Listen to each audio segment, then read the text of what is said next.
வார்த்தை நாம் தியானிக்க போகிறோம். आज एक वचन को हम ध्यान करेंगे. நான் நினைக்கிறேன் பரலோகத்தை எட்டின ஒரு பெரிய சந்தோஷம் और स्वर्ग को छूने वाला एक बहुत बड़ी खुशी. பரலோகத்தை எட்டின ஒரு பெரிய சந்தோஷம். स्वर्ग को छूने वाला एक बहुत बड़ा खुशी को வாசிக்கலாம் वचனம். एक वचन को पढ़ेंगे. 2 நாளாகம புத்தகம் दूसरा इतिहास का किताब 30வது அதிகாரம் और 30वां अध्याय 26 27 वासिக்கலாம். 24 25 और 26 पढ़ेंगे. 26 26 और 27. दूसरा इतिहास 30. அப்படியே எருசலேமில் மகா சந்தோஷம் உண்டாயிருந்தது. தாவீதின் குமாரனாகிய சாலமோன் என்னும் இஸ்ரவேலுடைய ராஜாவின் நாட்கள் முதற்கொண்டு இப்படி எருசலேமில் நடந்ததில்லை. லேவியரான ஆசாரியர்கள் எழுந்து நின்று ஜனத்தை ஆசீர்வதித்தார்கள். அவருடைய சத்தம் கேட்கப்பட்டு அவருடைய விண்ணப்பம் அவருடைய பரிசுத்த வாசஸ்தலமாகிய பரலோகத்தில் வந்து எட்டினது. 26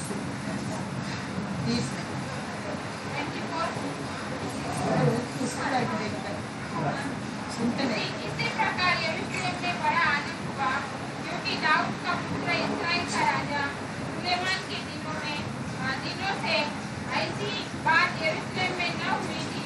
अंत में लेवीय याजक ने खड़े होकर प्रजा को आशीर्वाद दिया और उनकी सुनी गई और उनकी प्रार्थना उसके पवित्र धाम तक अर्थात स्वर्ग तक இருக்கிறது. यहाँ पर लिखा है தாவீது குமாரனாகிய சாலமோன் நாள்ல இருந்து और दाऊद के पुत्र सुलेमान के समय से लेकर எசேக்கியா ராஜா வரைக்கும் நடக்காத ஒரு காரியத்தை எசேக்கியா நடத்தினார். और एजेकिया के जमाने तक जो बातें नहीं हुई वैसे बड़ा एक कार्य एजेकिया ने करके दिखाया है. நிறைய ராஜாக்கள் இந்த காரியத்தை செய்யல. बहुत सारे राजाओं ने इस कार्य को नहीं किया.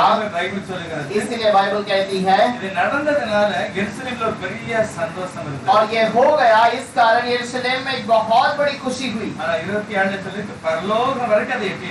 लेकिन 26 में लिखा है कि ये आनंद स्वर्ग तक पहुंचाया गया. ரொம்ப ஆச்சரியமான ஒரு சந்தோஷம். बहुत बड़ी खुशी की बात है. ஜனங்கள் ஒருவருக்கொருவர் ஆசீர்வதித்திருக்கிறார்கள். और लोग एक दूसरे को आशीष किए हैं. லேவியர்கள் ஆசாரியர்கள் ஜனங்களை ஆசீர்வதித்தார்கள். लेवियों की किताब के अंदर लेवी जो है लोगों को आशीष करते थे எல்லா ஜனங்களும் ஆசீர்வதிக்கப்பட்டாங்க. और सारे लोग आशीषित किए गए. நம்மளும் கூட கை கொடுக்கும்போது சொல்லணும் நீங்கள் ஆசீர்வாதமா இருப்பீங்க. और हमें भी कहना है एक दूसरे को कि जब हाथ मिलाते हैं कि आप आशीषित रहोगे, நீங்க சந்தோஷமா இருப்பீங்க. आप खुशी के साथ रहोगे. கர்த்தருடைய வேதம் அப்படிதான் சொல்லுகிறது. क्योंकि प्रभु का वचन यही कहता है. பரலோகம் வரைக்கும் இந்த சந்தோஷம் எட்டினது. स्वर्ग तक ये बातें पहुंच चुकी है. நிறைய வேதாகமத்துல பார்க்கும்போது பரலோகம் வரைக்கும் எதெல்லாமோ போயிருக்கு. और बहुत सारे जगह पर हम देखते हैं स्वर्ग तक बहुत सारी चीजें पहुंची है. சோதம் அவர பாவம் तक पहुंचा है करके लिखा அவர है. தீர்க்கதரிசி சொல்றார் நினிவே பட்டணத்தோட பாவம் பரலோகம் வரைக்கும் போயிட்டு. योना भविष्यद्वक्ता कहता है कि निनेवे नगर का पाप प्रभु के स्वर्ग तक पहुंच गया. இதெல்லாம் பாவம் மேல வரைக்கும் போயிருக்கு. ये पाप वहां तक पहुंचा है. சில பரிசுத்தமான ஜெபம் लेकिन कुछ पवित्र लोगों की प्रार्थना தானியேல பார்த்து சொல்கிறார். दानियल को देखकर कहता है ஜெபம் நீ முழங்கல் போட்ட உடனே பரலோகத்துக்கு வந்துச்சு. और तू जैसे ही घुटने डाला तुरंत तेरा प्रार्थना का जवाब दिया गया. அதே போல இன்னும் நிறைய சில பரிசுத்தவான்களை பற்றி கர்த்தர் சொல்கிறார். और भी बहुत सारे पवित्र लोगों के बारे में कहा गया है. அதாவது நீ உன்னுடைய ஜெபம் பரலோகத்துக்கு வரை எட்டி இருக்கிறது. तेरी प्रार्थना स्वर्ग तक पहुंची है. யாத்திராகம புத்தகத்துல 2வது அதிகாரத்துல இஸ்ரவேல் ஜனங்கள் எல்லாம் அழுதாங்க. और निर्गमन की किताब के अंदर इजरायली लोग सब रोने लगे. அவரே பார்வோன் எங்களை மிகவும் கடினப்படுத்துகிறார். हे प्रभु फैरोन बहुत दुख करता है. எங்களால தாங்க முடியல. हम उसे सहन नहीं कर எங்களை पाते. விடுதலை ஆக்கும். हमें छुटकारा दे. அவங்களுடைய அழுகை பரலோகத்துக்கு வரை போயிடுச்சு. और उसके आंसू स्वर्ग तक पहुंची है. உடனே ஆண்டவர் இறங்கினார். और तुरंत प्रभु उतर गया. கர்த்தர் எல்லாவற்றையும் கவனிக்கிறாருங்கறத நம்ம புரிஞ்சுக்கணும். प्रभु सारे चीजों के ऊपर ध्यान रखता है, इसे हमें समझना है. என்னுடைய நட ஓட எல்லாம் அவர் கண்காணிக்கிறார். और हर दिन हमारा चाल चलन को प्रभु देखता है. தாவீது சொல்கிறார், दाऊद कहता है எனக்கு காதை உண்டாக்குனவர் கேட்க மாட்டாரா? क्या मेरा जो कान बनाया क्या वो मेरी बात नहीं सुनेगा? எனக்கு கண்ணை படைச்சவர் என்னை பார்க்க மாட்டாரா? क्या जिसने मेरी आंखें बनाई क्या वो मुझे नहीं देखेगा? கண்டிப்பா பார்த்தார். जरूर देखेगा। ஆகவே इसलिए நம்முடைய வாழ்க்கையில எப்பொழுதுமே தேவன் என்னை கவனிக்கிறார் என்ற ஒரு காரியத்துல பார்க்கணும். और हमारे जीवन में हमेशा प्रभु मुझे देखता है, ये बातें हम लोग हमेशा विचार में எசேக்கியா रखना है। காலத்துல என்ன நடந்தது பாருங்க. एजेकिया के जमाने में क्या हुआ? எதனால அந்த சந்தோஷம் பரலோகம் வரைக்கும் போச்சு? किस कारण वो खुशी स्वर्ग तक पहुंची? நம்ம ஜெபம் பண்ணலாம். हम प्रार्थना करेंगे। பரிசுத்தம் இரக்கம் நிறைந்தவரே ஸ்தோத்திரம். और अनुग्रह से दया से भरा हुआ प्रभु धन्यवाद। எத்தனையோ வருஷமாக இல்லாத ஒரு பெரிய ஆசீர்வாதத்தை எசேக்கியா செய்திருக்கிறார். कितने साल तक जो बातें नहीं हुई उस कार्य को एजेकिया ने किया है। எசேக்கியாவை கர்த்தர் ஆசீர்வதித்தார். एजेकिया को प्रभु ने आशीष की லேவியர்கள் ஜனங்களை ஆசீர்வதித்தார்கள். और लेवी को लोगों ने आशीष की। ஒரு பெரிய சந்தோஷம். बहुत बड़े आनंद। அதே சந்தோஷம் அங்க இருக்கிற எல்லா குடும்பங்களிலும் வேணும். वही खुशी यहाँ पर आए हुए हर एक के परिवार में அந்த चाहिए சந்தோஷம் பரலோகம் வரைக்கும் போகணும். और उनकी खुशी यहाँ स्वर्ग तक जानी चाहिए। அபிஷேகம் இறங்கட்டும். वैसे अभिषेक उतरने दे प्रभु, அப்படிப்பட்ட ஆசீர்வாதம் இறங்கட்டும். वैसे आशीष उतरने दे। ஒவ்வொரு இருதயங்களிலும் நம்முடைய ஆசீர்வாதம் எல்லாம் நிரப்புங்க. हर एक जगह पर आपका आशीषों से भर दीजिए। இயேசு கிறிஸ்துவின் நாமத்தினால यीशु के नाम से मांगते हैं पिता। आमीन। எசேக்கியா என்ன செய்தார் அப்படின்னா, एजेकिया ने क्या किया है?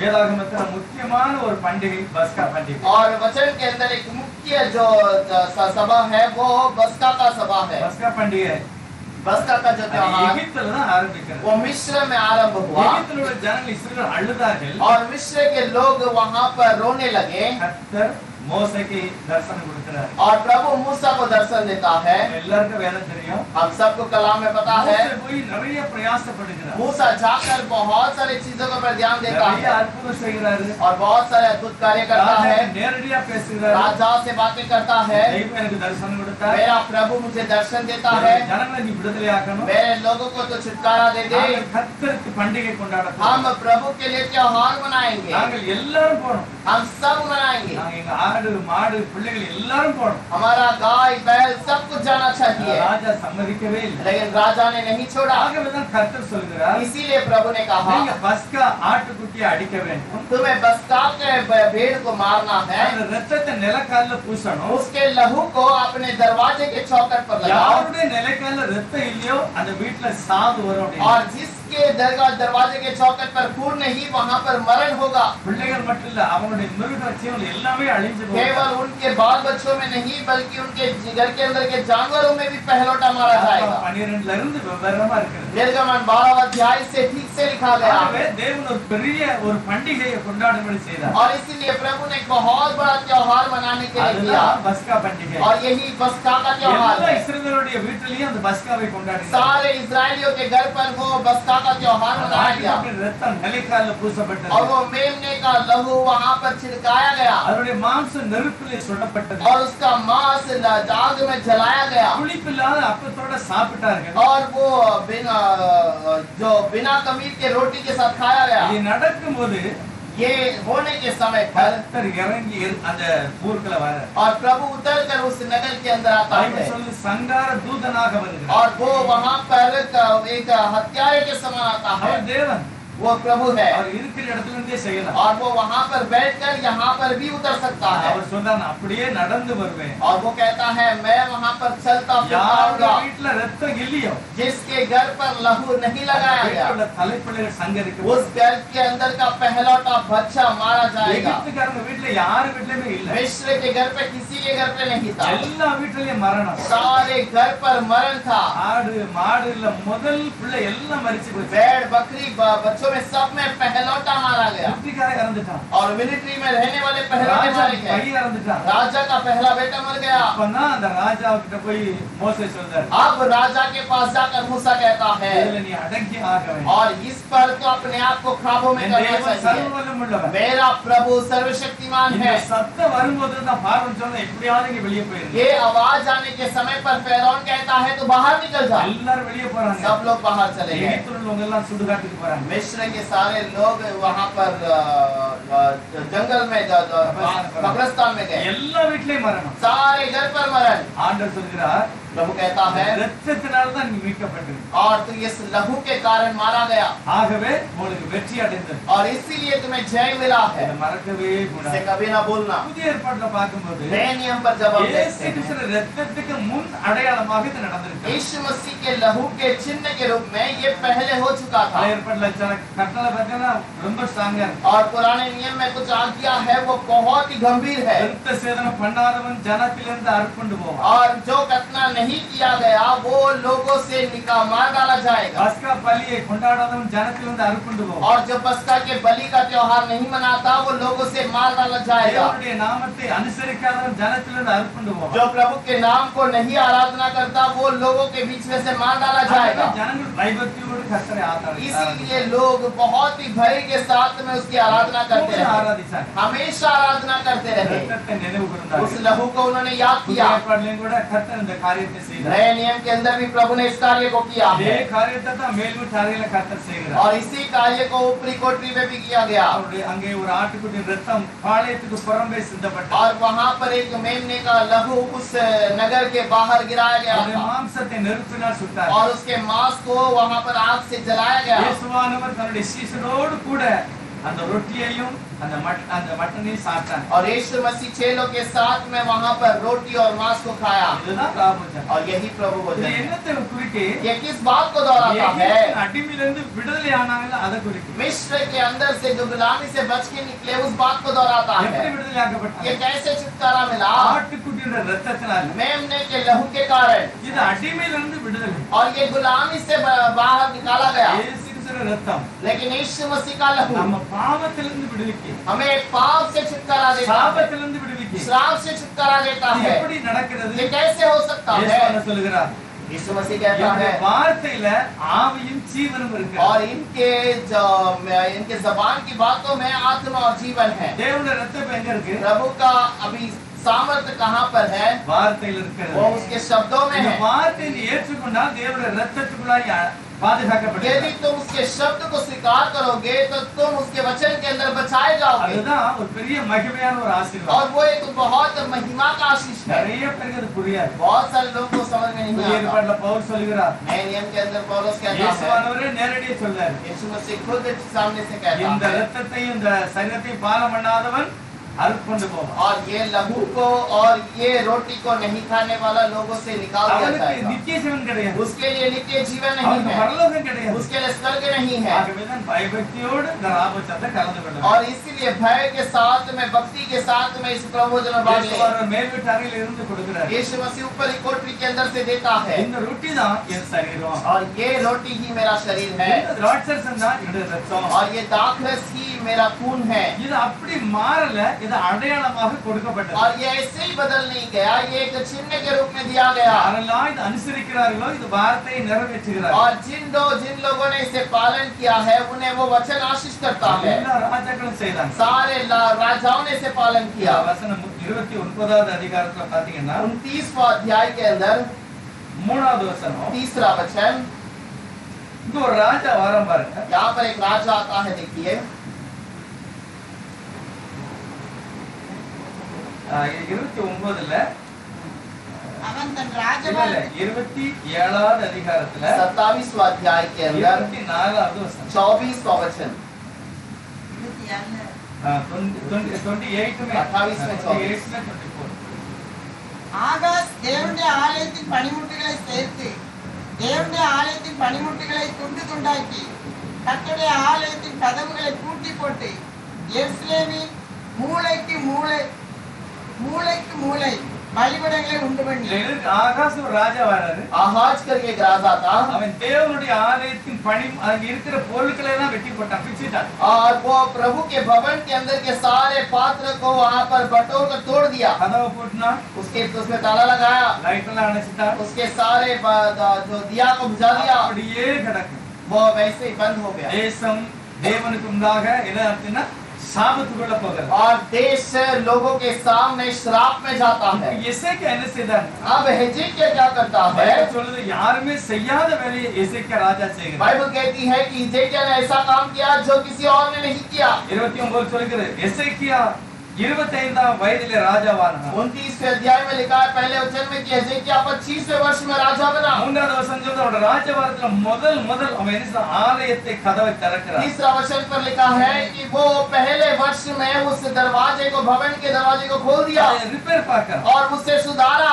7வது வசனம் சொல்லுகிறது அணைத்து போட்ட விளக்கெல்லாம் அவன் ஏற்றி வைக்கிறான். 7वां वचन में लिखा है जो दिया बुझाया गया था उसे फिर से उस दीपकों को जलाया है। இருக்கிற எல்லா அசுத்தத்தை வெளியேற்றினான். सारे अशुद्धता को अंदर से बाहर कर दिया। சபைக்குள்ள இருந்த அசுத்தம் வெளியே பார்த்தேன். कलीसिया के अंदर से अशुद्धता को बाहर निकाला। வீட்டுக்குள்ள இருக்கிற அசுத்தத்தை வெளியேற்றினான். उसके घर के अंदर की अशुद्धता को बाहर निकाला। நிறைய மூலைக்கு மூலை பலிபீடம் எல்லாத்தையும் உடைச்சு தரப்பட்டு हर कोने कोने में बलि का स्थान सबको उसने निकाल दिया। எல்லாத்தையும் எடுத்துட்டான் எசேக்கியா. सारे चीजों को हिजकिय्याह ने निकाल दिया। அதுக்கு அடுத்து பாத்தீங்கன்னா उसके बाद यदि देखें தேவனுடைய ஆலயத்துல எல்லாரையும் பரிசுத்தத்தோட வாங்கன்னு சொல்லுதான். और सारे लोगों को कहता है कि तुम प्रभु के भवन में पवित्रता से आ जाओ। 30வது வசனத்துல 3வது வசனம் 30वें अध्याय के अंदर तीसरा वचन எல்லா ஆசாரிகளையும் பரிசுத்தப்படுத்தினான். सारे याजकों को उसने पवित्र किया। எல்லாரும் கர்த்தர் முன்பாக பரிசுத்தத்தோட வாங்க. सारे लोग प्रभु के समूह में पवित्रता से आ जाओ। இந்த ராபோஜனமாகிய பஸ்காவை और ये प्रभु भोजन का बस्का को யாருமே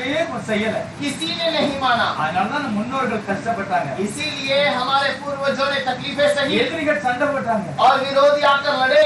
நமக்கு இருக்கிற எல்லா பிரச்சனையும் காரணம் நம்ம பஸ்காவை கொண்டாடல. और हमारा समस्या का सारा कारण यही है कि हमने बस्का को नहीं माना। ஆகவே எல்லாரும் இந்த சபைக்கு வரணும். और इसीलिए सारे लोग बस्का में भवन में आने चाहिए। 7வது வாசிக்கலாம் 5வது வசனம் 30:5. कोई भी उस वचन को पढ़ेंगे 30:5।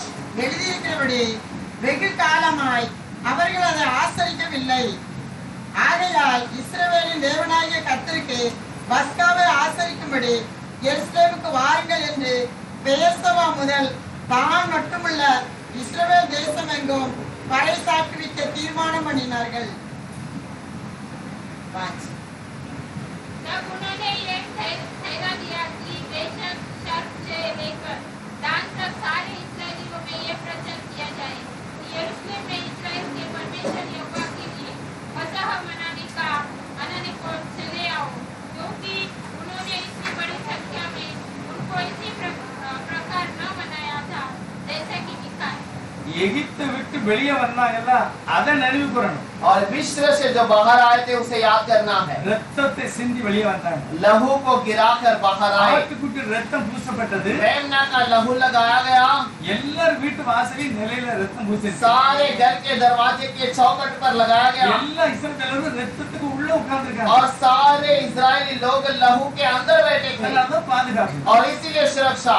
அதே காரியம் தான் இன்னைக்கு இருக்கணும். और यही बात आज भी है। என்னுடைய வீட்டுக்குள்ள ரத்தம் பூசி இருக்க வேண்டும். मेरे घर के अंदर प्रभु का लहू रहना चाहिए। இயேசுவோட வார்த்தை இருக்கணும். यीशु मसीह का लहू रहना का वचन रहना चाहिए। ஒரு பாதுகாப்பு. और उस वचन के अंदर वो सुरक्षा है। என்னுடைய திறமை அல்ல. मेरा मेहनत नहीं। எல்லாமே அழிஞ்சிரும். सब कुछ नाश हो जाएगा। ஒரு நாள் வரப்போகுது. एक दिन आने वाला है। எனக்கு अनेक ரத்த கண்ணீர் விட்டு அழுது துடிப்பாங்க. और उस दिन लोग आंसू बहाकर रोएंगे। ஆண்டவரே என்ன ரட்சின்னு சொல்லுவாங்க. हे प्रभु मेरा उद्धार कर करके कहेंगे। அதுக்கு ஆண்டவர் வெட்கப்படுவார். இவங்களெல்லாம் ஐயா அம்மான்னு சொல்லுவார். और उस दिन प्रभु शर्मिंदा करेगा कि इनको मैं माँ या पिता करके बुलाने के लिए। என் புள்ளன்னு சொல்ல வெட்கப்படுவார். वो शर्मिंदा करेगा कि ये मेरा बच्चा है। இப்போ நான் அந்த ரத்தத்துக்குள்ள வர வேண்டும். आज ये समय है, ये मौका है कि हम उसके लहू में आ அந்த जाए வசனத்துக்குள்ள வரணும். और उसके वचन के अंदर आ जाए। அது நிறைய வெளிப்படையா தெரியல. அது ஆச்சரியமானது. बाहर दिखावट में तो नहीं, लेकिन आश्चर्यकारी ஆண்டவரே है। சொல்றாரு. प्रभु ने कहा காற்று வருகிறது, அது போகிறது உணர்கிற, ஆனா எங்க போகுதுன்னு உனக்கு தெரியாது. और हवा आता है और उसे चला जाता है तो महसूस करता है, लेकिन तुझे पता नहीं है कि कहां से आता है कहां जाता है। ஆவியினால் பிறந்தவன் அப்படியே இருக்கிறான். आत्मिक रीति से जन्म लेने वाला वैसे ही है। தேவனுக்குள்ள இருக்கிறது வெளியே தெரியல, ஆனா தேவன் அறிவார். और प्रभु के अंदर है, ये लोग नहीं जानते हैं, लेकिन प्रभु जानता இந்த है। ராஜா இந்த பஸ்காவை எப்படியாவது நான் கொண்டாடணும்னு நினைச்சான். और ये राजा कैसे ना कैसे बस्का को बनाऊं करके सोचा। ஏற்பாடுல பஸ்கா தான், புதிய ஏற்பாடுல ராபோஜனம். और पुराने नियम के अंदर का बस्का, नए नियम के अंदर प्रभु भोजन। பழைய ஏற்பாடுல என்ன நடந்தது? पुराने नियम पर क्या हुआ?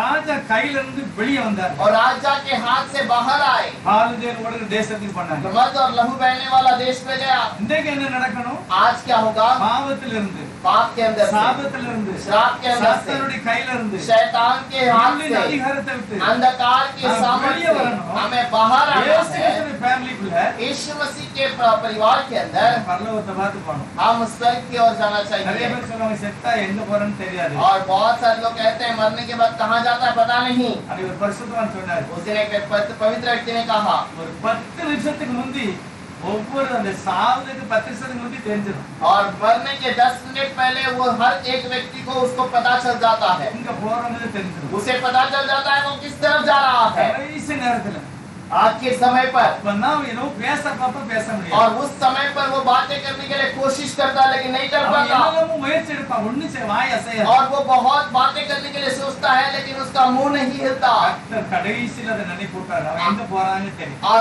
आखिर में प्रभु से दिखाता है कि वो कहाँ जा रहा है। நிறைய பேர் சொல்லுவாங்க ஒரு பக்கத்துல தேவதூதன் இருக்கிறார், बहुत सारे लोग कहते हैं कि एक तरफ स्वर्गदूत खड़ा है சிலருக்கு சாத்தான் வந்து நிற்கும். और कुछ लोगों के लिए शैतान आकर खड़ा रहता है। உலகத்துல எப்படி நாம் வாழுகிறோமோ இது நிரந்தரம் இல்ல, நித்தியமான வாழ்க்கை நிரந்தரம். और ये जो दुनिया में हम जीवन बिताते हैं ये निरंतर नहीं, ये अनंत जीवन एक अलग चीज இது है। கிருபையா நமக்கு கொடுக்கப்படுது. ये अनुग्रह से हमें दिया गया। எப்படியாவது இயேசுவை நீ பிடிச்சுக்கிறதுக்கு கொடுக்கப்பட்ட ஜீவன். कैसे ना कैसे यीशु को पकड़ने के लिए दिया गया जीवन है அதுல நான் நினைவு கூற வேண்டும். और उस जीवन में हमें याद करना है। அவர் சொல்றாரு, पौलुस कहता है நீ நினைவு கூறணும். इसे कुछ स्मरण कर। என்ன நினைவு? क्या स्मरण कर? இயேசு எனக்காக மரித்தார், यीशु मेरे लिए मरण को ले लिया மன்னிச்சிருக்கிறார். और मुझे क्षमा किया है நான் நம்புகிறேன் அவருடைய பிள்ளை. और मैं भरोसा करता हूँ मैं उसका बच्चा हूँ। கண்டிப்பா நான் பரலோகத்துக்கு போவேன். जरूर मैं स्वर्ग में जाऊंगा। இயேசு வெற்றி அடைந்தார். और यीशु ने जय पाया, அவர் சாபத்தை நீக்கினார், वो श्राप को निकाल दिया எல்லா வியாதிகளை நீக்கினார், और वो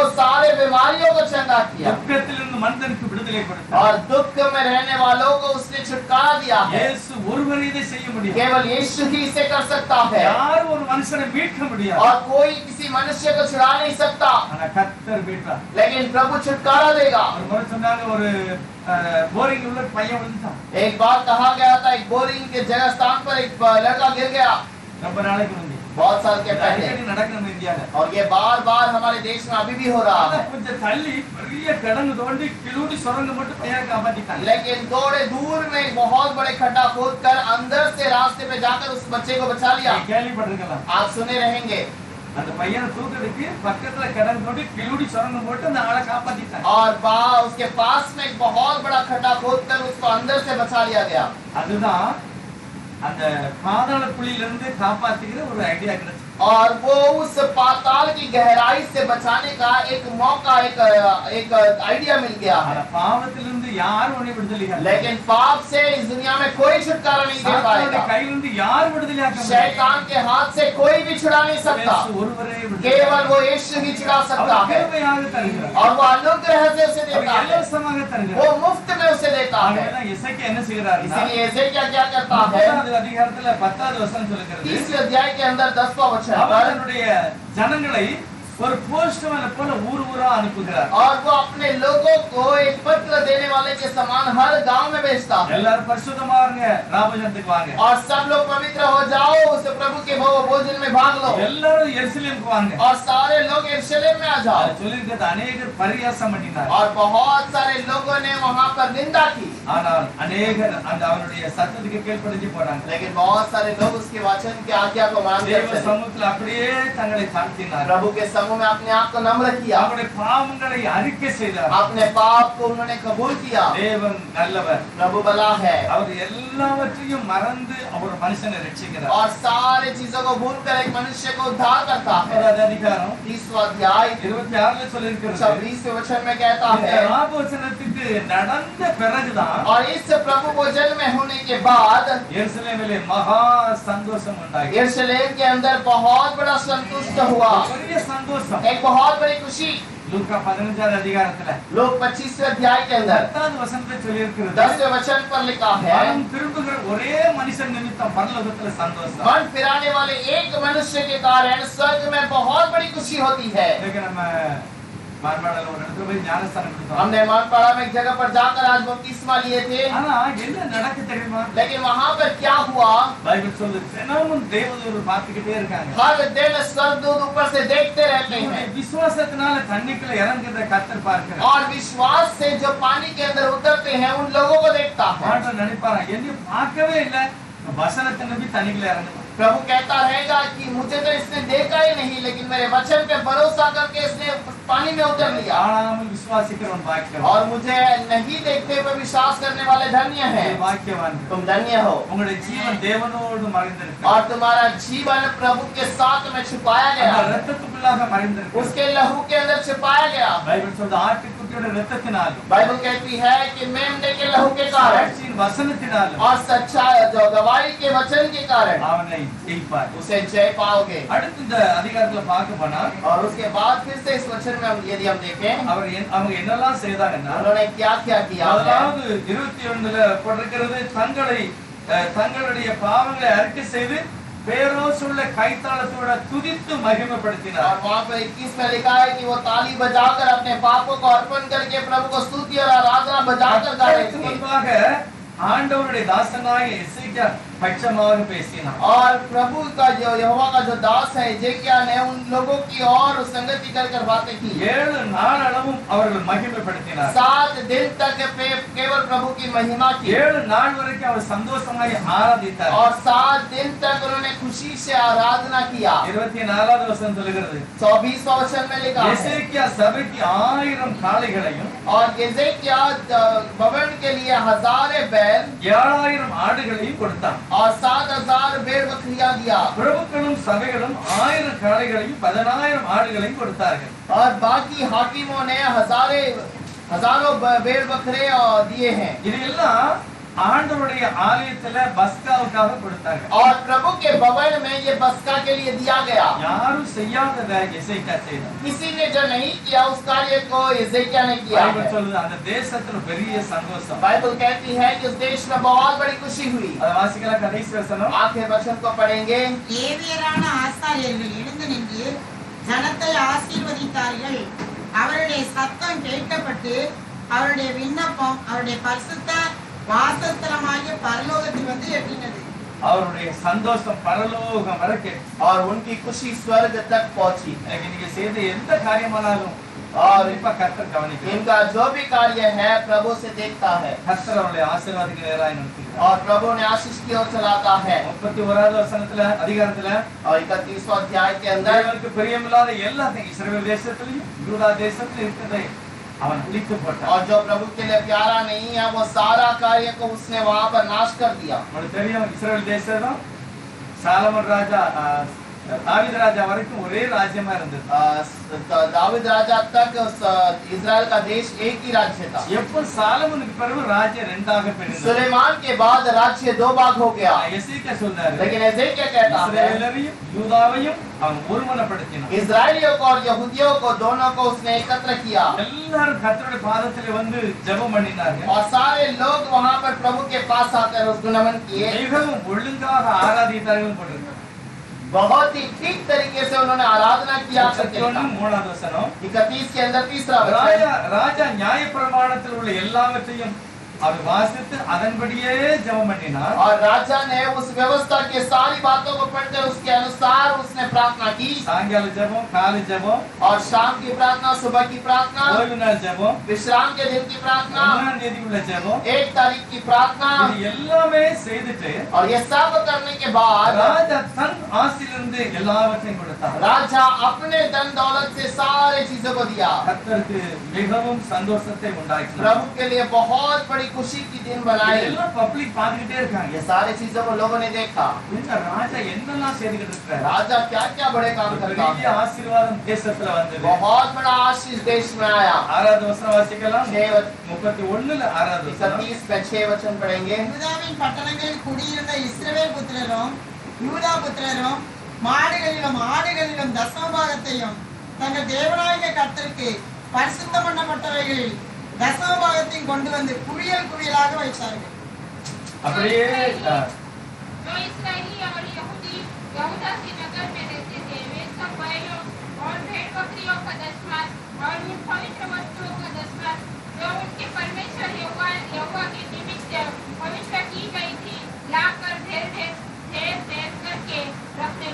எல்லாரும் குவியலாக வைத்தார். और सब लोगों ने एक बहुत बड़े ढेर के सामान रखा. 8வது வசனத்துல எசேக்கியா பிரபுக்கள் வந்து அந்த குவியல்களை காணும்போது கர்த்தருக்கு ஸ்தோத்திரம் செலுத்தினார். और 8वें वचन पर लिखा है जब एजेकिया और हाकिमों ने उस ढेरों को देखा तो वो प्रभु को महिमा करने இதை लगे. குறித்து லேவியரும் எசேக்கியாவும் விசாரித்து சந்தோஷப்பட்டார். और उसके बारे में जब पूछताछ करके एजेकिया और लेवियों ने आनंद किया. 10வது வசனம் எல்லாரும் வாசிக்கணும். 10वां वचन हम सब लोग पढ़ना चाहिए. எல்லாரும் அவங்கவங்க பாஷையில வாசிங்க. सब लोग अपने अपने भाषा में पढ़ेंगे. எல்லாரும் வாசிக்கலாம். 10வது வசனம் 10वां वचन सब लोग पढ़ेंगे.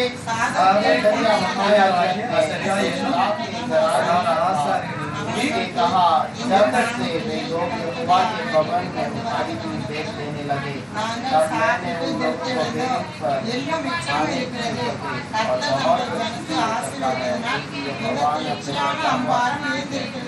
சொல்றாங்க நாங்க என்னைக்கு கொடுக்க ஆரம்பிச்சோமோ எங்களுக்கு மீறி இருக்கிறது. और उन्होंने कहा जब से हम देना शुरू किए तब से हमारे घर में बचना शुरू हो गया. அப்பொழுது எசேக்கியா கர்த்தருடைய ஆலயத்தின் பண்டகசாலைகளை ஆயத்தப்படுத்த और तब एजेकिया ने प्रभु का उस भंडार के तैयार करने के लिए कहा. ஒருவர் போய் யார பிரண்ணாமத்தை கேட்காங்க. एक व्यक्ति भाई प्रणाम से जाकर पूछता है நான் தசமபாகத்தை வந்து मैं दशमांश को அங்க ஒரு ஊழியக்காரர் கொஞ்சம் वहाँ का एक सेवक को थोड़ा எங்க சபைக்கு கொஞ்சம் हमारा कलीसिया को थोड़ा இன்னொரு மிஷனரி கொஞ்சம் और एक मिशनरी को थोड़ा நான் கொடுக்கலாம்னு நினைக்கிறேன். मैं ऐसा देना सोचता हूँ. அதை பத்தி என்ன நினைக்க அப்படிங்க. आप क्या समझते हैं करके அவர் पूछा. சொன்னாரு उसने कहा உன்னுடைய வருமானத்திலிருந்து 10 ஒண்ண பிரிக்கிறதுக்கு உனக்கு அதிகாரம் இருக்கு. और तेरा जो कमाई से तेरे कमाई से 10 में से एक भाग तो अलग करना तेरा अधिकार है. உனக்கு லட்சம் வருதா अगर 1 लाख आता है அதுல தசமத்தை பிரிக்கிறதுக்கு மட்டும்தான் உனக்கு அதிகாரம். और उस पे दशमांश को अलग करना तेरा अधिकार है. தசமத்தை பிரிக்கிறதுக்கு உனக்கு அதிகாரம் கிடையாது. दशमांश को अलग करने का अधिकार तेरे पास नहीं அவரே है. சொல்லுகிறார். उसने खुद कहा. வேதாகமத்துல 14வது அதிகாரம் ஆதியாகமத்துல और उत्पत्ति की किताब के अंदर बाइबल में लिखा है அவர் எதிர்கொண்டு வரும்போது அவருக்கு திராட்சரசத்தையும் அப்பத்தையும் கொடுக்கிறார் மெல்கிசேதேக். और मेल्किसेदेक अब्राहम के सामने से आने के समय पर दाखरस और रोटी उसे देता है. அவர் பப்ளிக்ல பிரणाम करतार. और भाई एक सभा के स्थानीय सभा में कहता எந்த है சபைக்கு போறியோ அந்த சபையில ராபோஜனம் எடுக்கலாம். அந்த சபைக்கு தான் தசமம் கொடு. और तो जिस कलीसिया में जाता है जहाँ पर तू प्रभु भोजन लेता है उसी कलीसिया में तेरा दशमांश भी जाना चाहिए யாருக்கும் கொடுக்க கூடாது. और किसी को नहीं देना. அடுத்து காணிக்கை வேற. और दूसरा दान तू देना है तो वो अलग ஏதோ ஒரு चीज है. ஊழியக்கார வீட்டுக்கு வரானா அதுல நீ காணிக்கை கொடுக்கணும். और वो कोई सेवक तुम्हारे घर पर आता है आप उसका अपने अलग पैसे से आप उसे दान दे மிஷனரிகளுக்கு நீ सकते हो. காணிக்கை கொடுக்கணும். मिशनरी के लिए तू दे सकता है. அடுத்து தான தர்மம். और उसके बाद दान धर्म. அக்கமதுல உள்ளவங்க கஷ்டப்பட்டவங்களுக்கு நீயா கொடுக்கணும். आस पास में यदि कोई कष्टों में है तकलीफ में है उन्हें आप मदद कर உன்னிடத்துல सकते हैं. கேட்கிறவங்களுக்கு தர்மம் கொடுக்கணும். और तू तेरे से जो मांगता है उन्हें तू दान दे करके இதை कहता है. செய்தனா நீ ஒரு நாள் இடறுவதில்லை. और तो अगर ऐसा करता है तो तू किसी चीज में कभी ना होगा. தேவனுடைய வார்த்தைக்குள்ளாக நீ வாழும்போது உனக்கு ஆசீர்வாதம். और प्रभु के जीवन के अंदर रहने के समय पर ये आशीष है. எசேக்கியா வாழ்க்கையில் இப்படிப்பட்ட ஒரு ஆசீர்வாதம் இருந்தது. एजेकिया के जीवन के अंदर ये आशीष थी. ஜனங்கள் எல்லாரும் சந்தோஷப்பட்டார்கள். लोग सब खुशी मनाए. ஆகவேதான் அந்த சந்தோஷம் பரலோகம் வரைக்கும் போயிருக்கு. इसीलिए वो खुशी स्वर्ग तक पहुंचा. தேவன் இவனுக்கு ஆசீர்வாதத்துக்கு மேல ஆசீர்வாதத்தை கட்டளையிட்டார். और प्रभु ने इन्हें आशीष के ऊपर आशीष दी. அதுக்கு பிறகு என்ன நடந்தது எசேக்கியா காலத்துல? उसके बाद एजेकिया के जीवन में क्या हुआ? சத்துரு வந்து அவனுக்கு விரோதமா என்னெல்லாமோ செய்தான். शत्रु उसके विरोध में आके खड़े रहकर बहुत कार्य किया. எசேக்கியா ஜெபம் பண்ணுகிறார். एजेकिया प्रार्थना करता கடவுளே है இந்த மாதிரி சத்துரு வந்துட்டான். हे प्रभु ऐसा शत्रु आ गया है. சொல்றான் உயிரோடே போக மாட்டான். और प्रभु ने कहा वो जिंदा नहीं लौटेगा. அவனுடைய ஆட்களை நான் பார்த்துக்கிட்டேன் அப்படின்னு. उसके लोगों को मैं देखूंगा करके ஒரே कहा. ஒரு தேவதூதன் பரலோகத்திலிருந்து இறங்கி केवल एक स्वर्गदूत स्वर्ग से उतर कर आया. 1,85,000 பேரை அப்படியே கொன்று போட்டார். 1,85,000 के सिपाहियों को नाश कर दिया. தேவனுடைய வார்த்தைக்கு கீழ்ப்படிந்த எசேக்கியாவுடைய ஜெபத்தை கர்த்தர் கேட்டார். और प्रभु के वचन को मानने वाले एजेकिया को प्रभु ने सुना. அவருடைய நாட்களை கூட்டி கொடுத்தார். और उसके दाम उसके जीवन को बढ़ाकर அவருடைய दिया. சந்ததியை பெருகப்பட்டினார். उसके संतानों को बढ़ाकर आशीष ராஜ दी. வம்சம் அப்படியே வளர்ந்து வருகிறது. और वो राजा का जीवन लोग वैसे बढ़ते आते हैं. அதுதான் இயேசுவானவர் வந்து பிறக்கிறார். और उसी में यीशु मसीह का जन्म हुआ. ஆகவே எசேக்கியாவுடைய வாழ்க்கையில வாழ்க்கையில और इसलिए एजेकिया के जीवन के अंदर ஒருவரும் செய்யக்கூடாத அந்த பஸ்காவை அவன் செய்தான். और किसी ने नहीं किया ऐसे बस्का को उसने किया। அடைக்கப்பட்ட கதவை திறந்தான். जो बंद किया गया था उस दरवाजे को खोला। அடைக்கப்பட்ட விளக்கை அவன் ஏற்றினான். दिया बुझाया गया दिया को उसे जलाया। காலையில ஜெபம் பண்ணா, மாலையில ஜெபம் பண்ணா, सुबह प्रार्थना किया, रात शाम को प्रार्थना किया। 1ஆம் தேதி ஜெபம் பண்ணா, 1 तारीख को प्रार्थना किया அமாவாசை கூட ஜெபம் நடந்தது. और अमावस की रात पे भी प्रार्थना की। எல்லாவற்றிலும் அவன் நம்பர் 1ஆ இருந்தான். सारे चीजों में वो पहला था। கர்த்தர் அவருடைய ராஜ்யத்துல எல்லாவற்றுக்கும் மேலாக அவனை ஆசீர்வதித்தார். प्रभु ने उसकी चीजों में सारे चीजों में आशीष की। கடைசில ஒரு வசனம் வாசிக்கலாம். 31ல 3வது வசனம். 31 में 3रा वचन। ராஜா கர்த்தருடைய நியாயப்பிரமாணத்தில் எழுதியிருக்கிறபடியே அந்தி சந்திகளில் செலுத்த வேண்டிய சர்வாங்க தகன பலிகளுக்கும் ஓய்வு நாளிலும் மாத பிறப்புகளிலும் பண்டிகைகளிலும் செலுத்த வேண்டிய சர்வாங்க தகன பலிக்கும் தன் ஆஸ்திகளில் இருந்து எடுத்து தன் பங்கை கொடுத்தான். फिर उसने अपनी संपत्ति में से राजभाग को होमबलियों के लिए ठहरा दिया। अतः सवेरे और सांझ की होमबलि और विश्राम और नए साल की दिनों की और नियत समयों और होमबलि के लिए जैसा कि यहोवा की व्यवस्था में लिखा है।